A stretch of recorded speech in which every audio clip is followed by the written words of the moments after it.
Salutations everyone, and welcome to another Overwatch video here where we're talking about Moira. Now that she's finally in the competitive scene, I've had a chance to play her. When she first came out, I played a game of free-for-all with Moira, and it was an all Moira lobby because she just came out, and just getting used to the character and the powers and the cooldown and all that good stuff. And then I tried to play her in quick play, but I never ever had the opportunity because she was always insta-picked. And now that she's finally competitive, I've had a chance, and I'm giving you guys my first impressions on Moira. And what better way to do that than show my very first game ever as Moira in a game. I've never played her in quick play. I've played her briefly in Mystery Heroes, you know, and like twice over the past week. But this is the first ever full game that I've had with the new healer. Trying to check out what kind of heals she can do and how much damage she can do, because she's pretty powerful, as everybody has really been able to figure out. She can output a ton of healing, and she can also get a lot of kills. And yeah, there's a bit of growing pains in this game. This first round is definitely my worst. I do die a lot here in the first round, but there's a lot to get used to. The fade, when to heal orb, when to damage orb, taking care of your resource. I thought I would run out of healing resource a lot more so than I did, because you have to deal damage in order to get that resource back. Otherwise, you know, it'll take like 3 minutes for that meter to come back to you. So figuring out when to heal orb and when to damage orb is definitely going to be a key thing with Moira, and being able to self-sustain, obviously because of her primary fire being able to lifesteal, is a big deal. Whenever I was in free-for-all, Moira's would just get a ton of kills. They would never win unless it was an all Moira lobby, but they would get a lot of assists because they're just doing damage to everybody. And yes, there was that weird change in the PTR to her lock-on, which I was kind of in favor of, because her lock-on is kind of too generous because of the fact that it already life steals.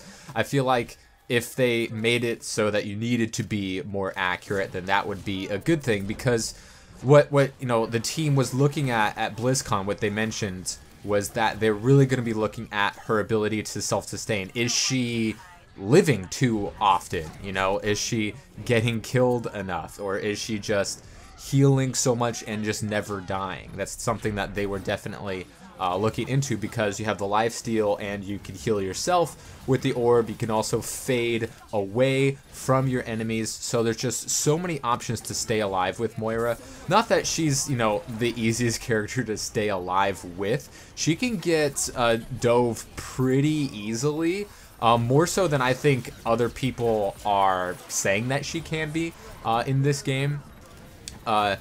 Because yeah, she has that fade, which can be kind of nice. She kind of telegraphs which direction she is fading, or at least, you know, most people haven't been able to mask that in their play, as you lose round 1 here. So gonna have to go to work here on Lijiang Tower.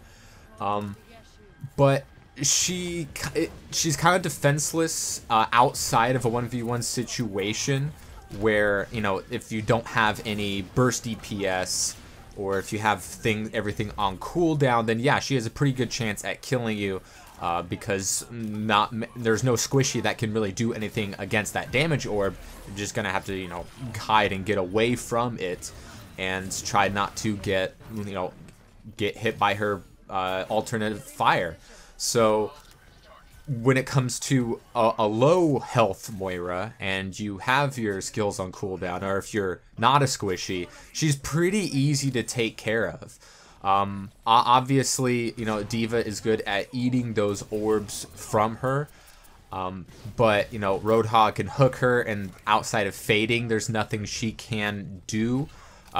She can fade away from some Ryan hammers, but not a ton, and obviously that shield is going to protect Reinhardt. So tanks are going to do fairly well against Moira, and Zen, with the ability to Discord Orb her, can handle himself pretty well.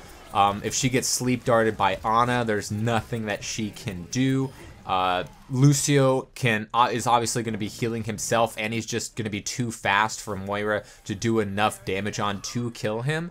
So she's definitely going to have some problems against tanks and some of the healers in many situations. But if you can find a Tracer without recall, or really a Genji at less than full health, you can throw out the damage orb, and that can really earn you a lot of space. Otherwise, they're just eating damage. And those are really the two sides of that coin. You're either going to be eating a ton of damage from that damage orb, especially if that damage orb is just hitting you or one other player, then that damage isn't going to be split up amongst as many of your teammates. So you're going to kind of be in a tougher situation there.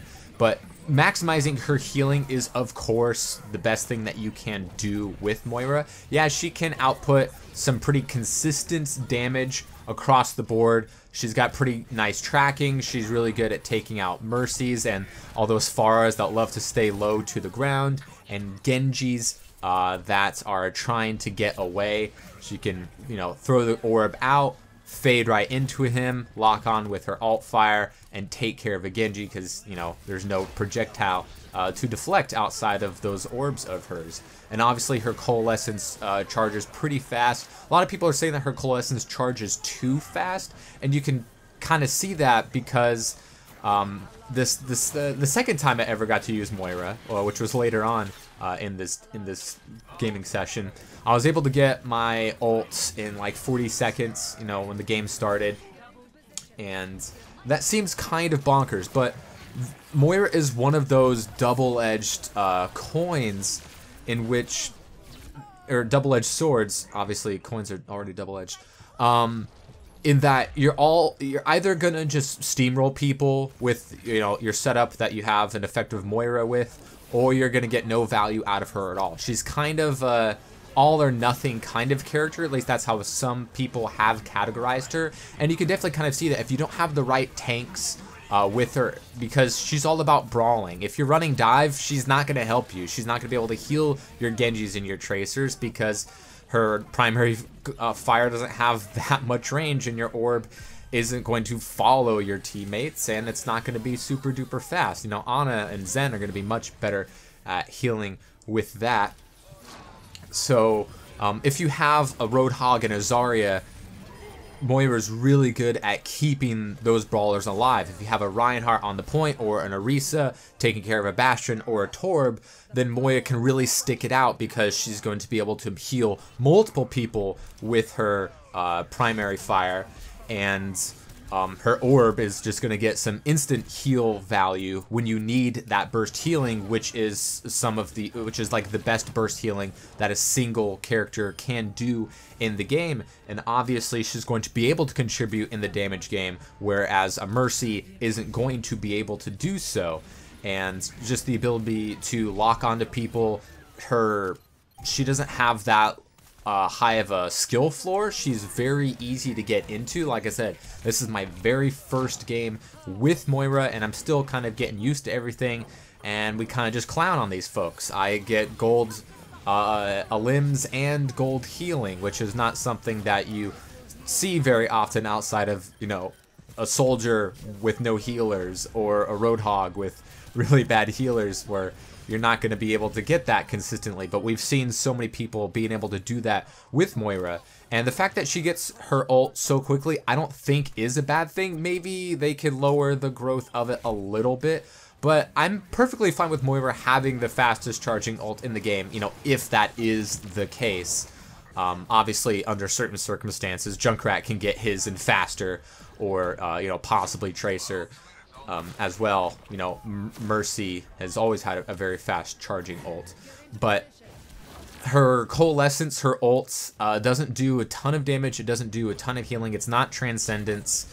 It's not, it's not a Rocket Barrage, but it definitely is very useful, and it goes through barriers, which is pretty awesome. And I'm just using it here to keep the Reinhardt alive, so we can keep the point stalled, so that we can have a higher percentage of the point there. and we kind of can go after this Mercy as the Pharah there cleans it up. So, obviously a lot of people have said that she's good on payload maps, where you have, you know, your tanks on the payload and you're keeping them alive, and your DPSs are, you know, out there doing their thing. You can throw out some heal orbs if you need to. Some people are saying that healing orbs should be your primary way of healing, and, you know, because if your resource doesn't refill so much on your primary fire, other people are saying that you're not going to be able to get as much value out of the healing orb as you can the damage orb. So obviously there's going to be certain circumstances where you're going to want to use one over another. I don't think it's going to be you want to use one over the other every single time. Obviously, if you're on a capture point like right here, the healing orb is just going to keep bouncing off of the walls, and you're going to be able to get a lot of value out of that if you're using the right ones at the right time. And you can always just fade out, throw the damage orb, and that kind of gives you enough space to get away. Moira is going to be living more so than a Zen who is not getting peeled for, or an Ana who's not getting peeled for, or a Mercy that doesn't have a ton of targets to fly away to, or a Lucio that is all by himself trying to stall on the point.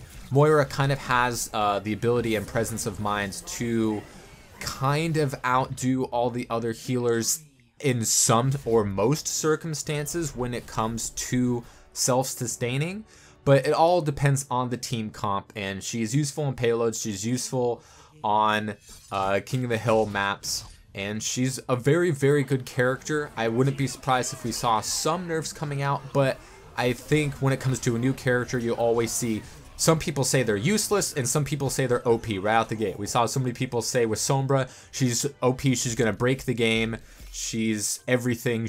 Tracer, you should never pick her because Sombra's the thing. Then she came out, and nobody used her, and she wasn't part of the meta until a lot of buffs later. So, you know, we don't want another Doomfist thing to happen where everyone thinks they're OP, then he gets nerfed, and then you never see him again. Moira, very strong. She's going to get a lot of limbs. She's going to do a lot of healing. She's going to get a lot of ults. So she's a good character. Try her out in a myriad of circumstances and team comps and see what works. I think she's more useful than some people are giving her credit for, but I don't think the meta is going to evolve around her, and she's definitely not the best pick in a lot of comps or maps, but still a great healer and addition to the game that needed another healer.